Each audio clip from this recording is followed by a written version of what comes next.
job. And it's interesting. You read it? I rewatched it, watched it back. Ah, okay. It's interesting because you sound very different than you do now. My voice? Yeah. Yeah? The whole thing feels quite... You see, I'm changing. Not in appearance, just... but like, looking back, were you nervous that day? What were you thinking at that point? Probably terrified. I mean, you haven't coached anybody at the highest level, and in the middle of the season, without any preparation, without really a coaching staff, you get asked to do this amazing and big job. I was looking around the people that were making that decision, and they were so convinced, you know. So first of all, obviously, you want to respond to that trust. Obviously, I had very strong feelings towards the club. So I just wanted to make sure that I didn't disappoint anybody, that I was capable of doing it. And the only way to do it is start day by day and start to experience that, start to get close to the players, to the staff, and see, okay, this can work. You couldn't say at the time, but it was obviously a bit of a mess. I think we all knew that when you came in. It was difficult. It was a difficult time for the club. Yeah. Was there a moment in those first few weeks where you were like, wow, this is a bigger job than I thought it was before? Yes, because there's a lot of situations that kept surprising us, that it was very difficult. I mean, the COVID one brought all the kinds of stuff that make the life much more difficult. One internally, and the limitations with how we could change the squad and the staff as well. There were a lot of issues. And the other one, it was related to, we could not communicate with our supporters. So that distance was something that I was really worried about, because I could absolutely break anything before we started. But they had some patience. We started to win games and started to look better, and we had the time to shape it up and start to build what we wanted. Yes, sir? Hi. Over the 5 years, one big element that struck out to me was the changing culture you obviously embedded in the club from when you first took over to now. It's a completely different set of values and culture. And part of that was the contract terminations of some of the older players a few years ago. How difficult was that at the time, and what did that teach you in terms of players that you were then going to bring in afterwards?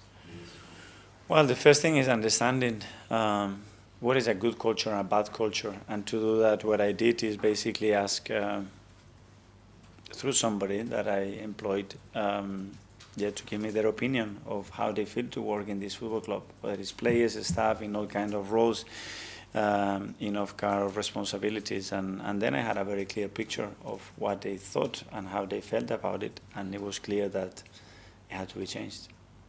And that must have been a pivotal point, surely, because once you've uprooted, the culture changed everything. Yeah, because that were the roots of our football club. So if those roots were damaged at that level, there was nothing to build without that. So the first emphasis and where we have to put the energy and big decision, it was to make sure that those roots were clean and were in the right context, in the right place to be able to create and build what we wanted to build.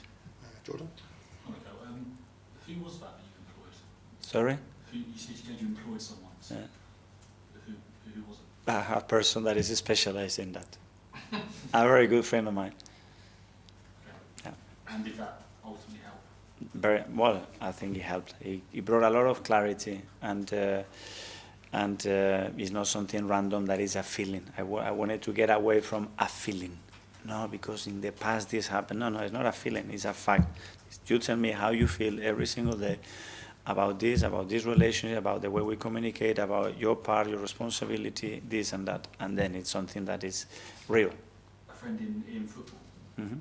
Who's close to the club? You're not going to get the name. We can try. Okay. Mikel, just going back to when you your first day, you were really young. You were like 37, weren't you, at the time? Looking back, can you believe how you managed to cope with all that pressure at such a young age, and how have you matured as a person as well, away from football? I have managed because I have people around me that they had a lot of faith and trust in me, and I have people that are much better than me in many aspects. Like always, surround yourself with the best people, with people who have more experience than you, a different vision, different kind of eyes, different ways of thinking, and make sure that you listen to them, you give them responsibility and help you in the process, because obviously I'm still very young, and as I said, I have so much to learn, but on that period, obviously, I had zero experience. And do you think that you've become a little bit calmer? You talked about this a little bit this season, but during games and stuff, you've mellowed out a little bit more than when you first I started think so. managing? I think it was necessary. I think it's better. I think the players need different stuff, as I said before, and hopefully it helps them. Okay, last couple. John? The first 5 years of the Arteta era, saw the Amazon documentary when you were jumping about with light bulbs. How do you look back on that? Well, thanks God you haven't seen a lot. So that was just a small part. I haven't seen it, so difficult to say. I think people comment on those aspects. I don't know. It's the way I am. I like to think on different ways to inspire players, to get the staff players together. It's a very special, unique generation that we have in our hands, very different to when I was a player, even though I'm still young. So I think they require other stuff, and certainly the dressing room requires other stuff that probably now they don't. And that was a way for a lot of people to see the human side of you, or a side of you that they hadn't seen. Yeah, I think it was at the end, obviously, at the beginning I wasn't probably a big fan of it, because obviously we had enough, and then we have to go through, okay, having cameras and mics every single day for 24 hours, there's no intimacy, everything is shared. And yeah, everybody was a bit worried. I think the reflection, especially from the club's perspective, was it was positive to be transparent and everybody to understand how we were, how much people cares about this club. And if that was the case, then great. Gary? Do you keep mementos, Mikel? You get mementos in the last 5 years, and what would they be? Momentum. Mementos, like That's like in Spanish, mementos. Yeah. I have a lot, it's constantly recording. I have so many of those. The first day, honestly, it's like a dream comes true, because I really dreamed about that moment, but really realistically 3 or 4 times. And talking to my wife, my kids, I think one day it's going to happen. And when it actually happens, it's like, is it really happening? So I better enjoy it, because I feel so privileged to be where I am, and I don't want to not do it because of the responsibility and what the role brings with it. So does that mean the things you may have kept, you kind of reflect on? The other day you spoke about you might actually watch some of the videos from that period. I mean, we weren't really sure if you were being joking or whether actually you will do that. No, and I do that, and I have people who does that for me for sure. And because my opinion, I think my tendency is going to be looking and focusing on one thing, but I think I have to improve in many, many levels. My communication skill, the way I talk to players, decisions that I make, what decisions I make on the bench when I have time, the way we prepare things, the staff that I have around you are in the right roles. Do they feel that they can increase responsibility? My relationship with ownership, support, there's so much on that job that you can get better at. So there's no limits. Were you doing anything tonight at the team hotel? Sorry? Were you doing anything tonight at the team hotel to mark it?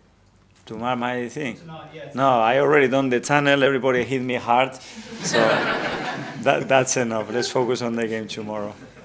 And sorry, Rachel, finally Rachel Pierre. You spoke earlier about how you're constantly thinking about having the perfect manager for Arsenal Football Club. And obviously, just like there can't be a perfect football player or a perfect football club, is part of that impossible target what keeps you going? 100%. And how imperfect we are, especially, and how many areas there are still to explore and improve. And that's the beauty of this job.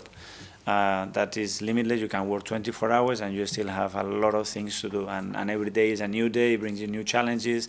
And you open one window and it's like, wow, and it gives you energy, and let's explore that one.